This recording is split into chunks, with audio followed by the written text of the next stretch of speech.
Hi, my name is Lindsay Watch, and I'm an environmental engineer and science educator. And today I'm going to be looking at a graph to help answer the question, are horses or humans faster marathoners? So the first thing I do when I look at a graph is I look for a title. That usually cues me into a lot of the information I'm going to be reviewing.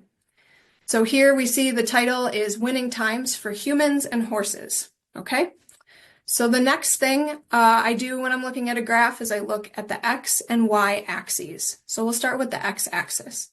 So I see here down at the bottom, we've got year as a label, okay?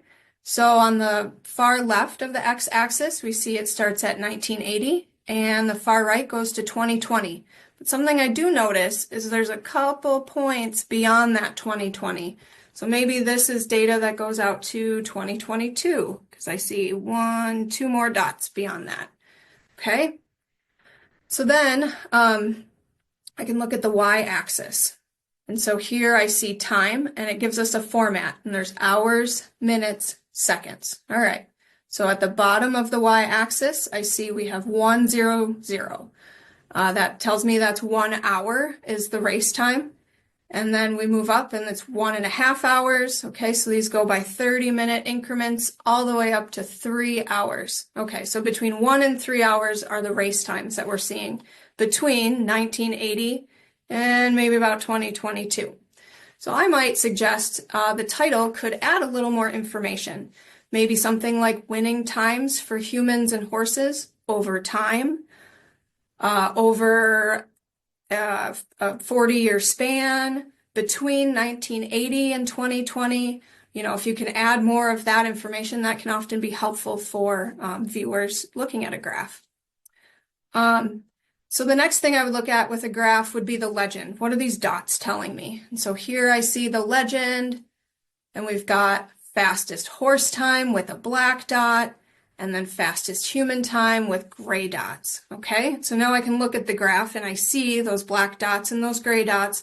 Oh, and they're connected by lines. Each of those dots is connected by a black line for the horse times and a gray line for the human times. All right, got it.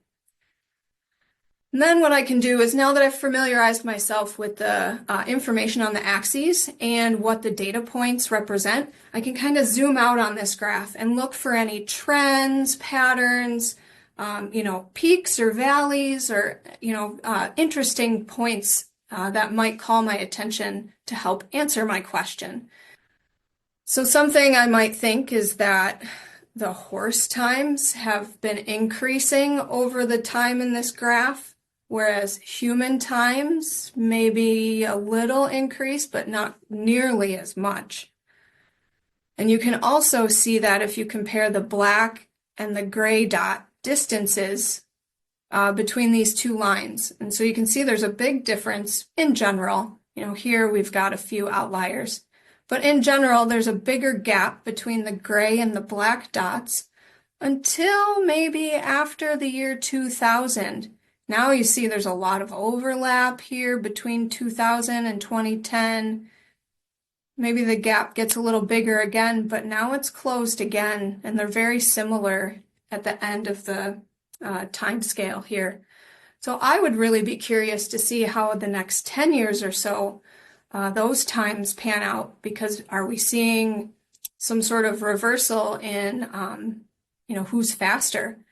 From this data, I would say that in general, horses are faster than humans, but what's going to happen here in the next 10 or 20 years? Is that going to be different? That would be really interesting to see.